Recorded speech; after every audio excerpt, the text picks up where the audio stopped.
Tak máme tu prvú vzorku. Nazveme ju pracovným názvom Cheese au du Milan Hojsa. Tak, a toto bude teraz prekrojenie. Ale je ťažko.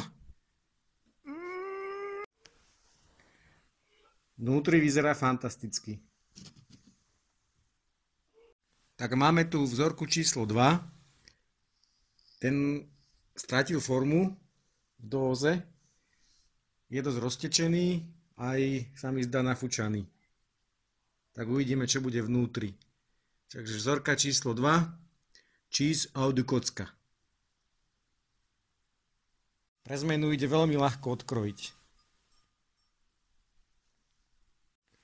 Vôňou je fantastický. Vonia ako hermelín.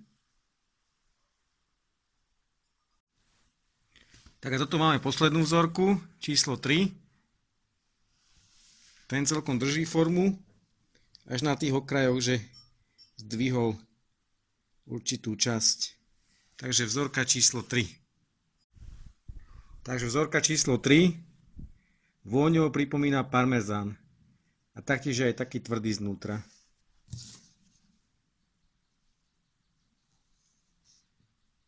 Ale voňajú všetky krásne, všetky tri.